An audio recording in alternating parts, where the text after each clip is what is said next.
Welcome back. The French President Emmanuel Macron made it clear the purpose of his visit to Nigeria in July was economic and cultural. And surely you remember the night he was hosted at the African Shrine, to the delight of many Lagosians, especially when he took a brief tour of the place. Now, behind the scenes, French and Nigerian businesses were signing up new deals and talking partnerships on developmental projects across Nigeria.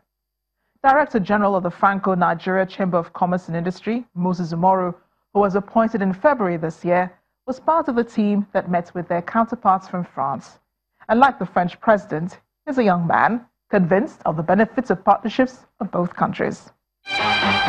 Moses Umoru, thank you for joining us on Diplomatic Channel. President Emmanuel Macron was in the country a few weeks ago, in July specifically. There was a lot of buzz about his visit and the things that he did.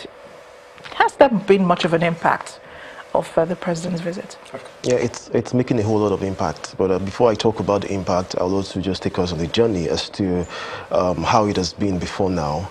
I was speaking with Her Excellency, the Ambassador of Nigeria to France, Dr. Modipe earlier. I was in Paris, and she organized an event sometime in May, Nigerian Culture and Art Exchange.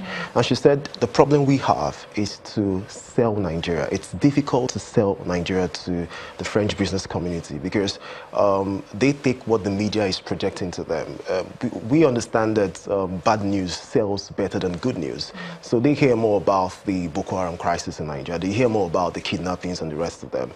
Issues like our ranking on the World Bank Ease of Doing Business, our improvement, it's not hitting them so much. Issues with the improvements made by the Nigerian government in reference to the ease of doing business is not hitting on the French business community so much. So what Macron has come to do in his coming to Nigeria has actually changed the narrative. It's easier to say any president can come to a country and then they sign deals and they walk away.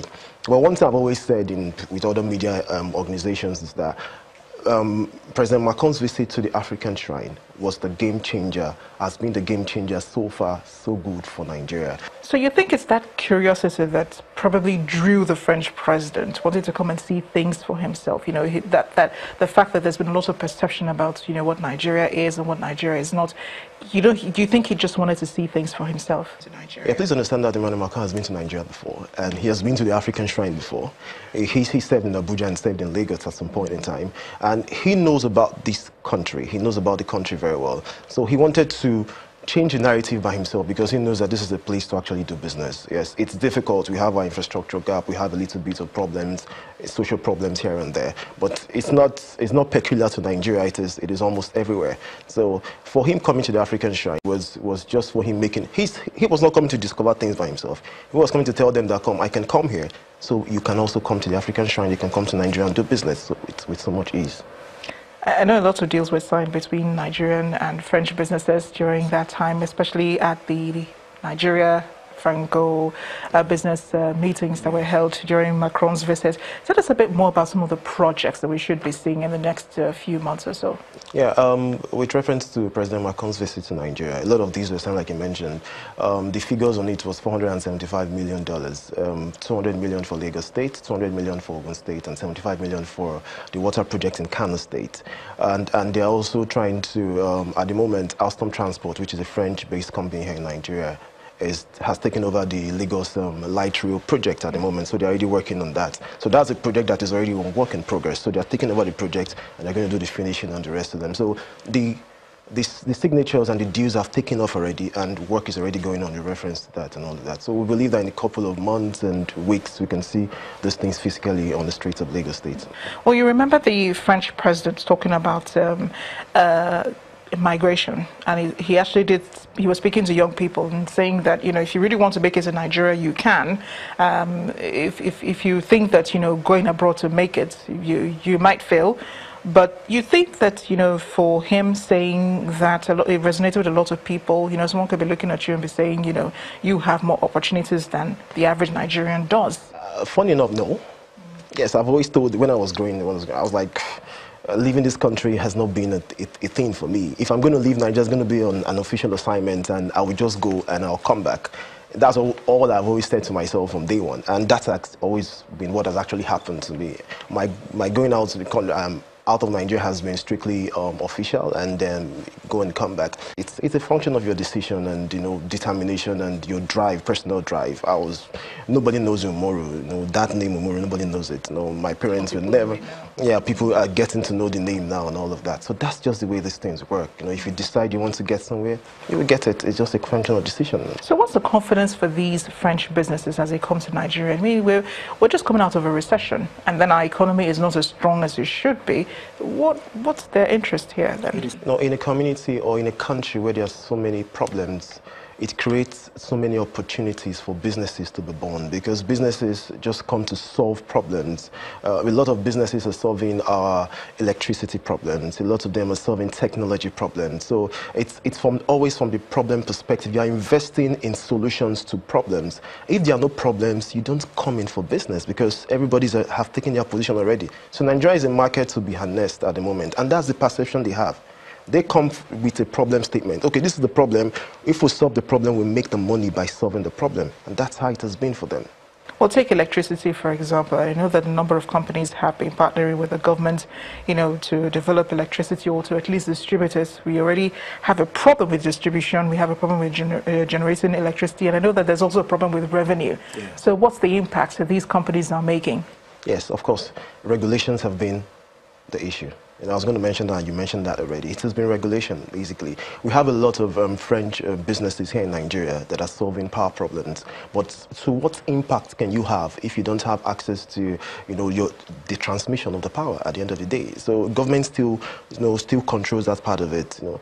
And that's one thing we need to just state, that in a liberal economy, for example, government hands off and allow businesses to do the... Government has no business doing business. Government should hand off and allow businesses to run the business the way it's supposed to be. It's supposed to be a private sector driven kind of economy. It's more efficient and it's better that way. A lot of French companies are here. We're talking about Green Elec and the rest of them doing a lot of work in terms of solar and alternative power and all of that. But how much can they contribute to, you know, our overall solution in terms of our power? No, you can't do so much, because government still controls the transmission of power in Nigeria. So will there be more partnerships between French and Nigerian businesses, or are they also thinking small businesses? I was discussing with the country manager on Thursday, and he said their eyes are now open. That's the word he used, their eyes are now open, because right now we have a lot of French companies, a lot of them, I mean a lot of them, that have said, 2018, can we, you know, come for prospection? We're saying no. We have a lot already we are going to work on. 2019 is an election year. We have to take away February and March so that the heat can be down. Maybe from April and the rest of it, we can start dealing with issues like that. They want to come down because President Macron has come and he said, okay, Nigeria is a place to do business and all of that. So their eyes are now open and they want to come and do business. So in a couple of years now, I'm sure we're going to have a lot of partnerships, a lot of French companies, especially in the SME category, coming to Nigeria. And these two investments here and there, and then we can see. At the moment, we have over 120 French companies here in Nigeria. Direct partnerships, you know, mergers and the rest of them. There are a lot of them here in Nigeria already. And there's also that controversial report about Lagos being the third least livable city in the world. You saw that report. Did you think it was fair? It's not fair. You know, Lagos is one of the, it's the fastest growing city, I think, at some point, the fifth fastest growing city in the world. And, you know, coming with that report, what's the basis of that report? You know, comparing us with Damascus and the rest of them. You know, when we heard about the report, we just had to... Let's not take this serious, because it's not possible. Lagos is growing in terms of our liquid infrastructure coming up and all of that. Our light rail project, working with Alstom Transport and all of that. So in the nearest future, Lagos becomes maybe the Paris or the London or, you know, one of those big cities around the world. So why would you place us amongst, you know, the less livable city? And I've heard all of these projections before. There are always projections made about, you know, Nigeria, what we should be like in the next 5 years or 50 years. They said 2050, things are supposed to be working out. Should we be believing these projections? Of course, because a lot of work already been going on. The governor of Lagos is doing a lot of work, and he will be in Paris next month, you know, to talk about more about what he's doing in Lagos and all of that. We can see the projects going on already. You know, these are things that we're seeing every day. We're talking about the rail projects and all of that. So we can just predict, okay, in the next 1, 2, 3, 4 years, if the issue of our traffic is solved, then business can, get connected easily, because transition is a very fundamental problem, and business can get connected easily, and then, it becomes easier for businesses, and then the city grows, definitely. That's the way it works. Moses Umaru, it's been a pleasure speaking with you. Thank you. Thank you. With us. It's been fun. Yeah, you too.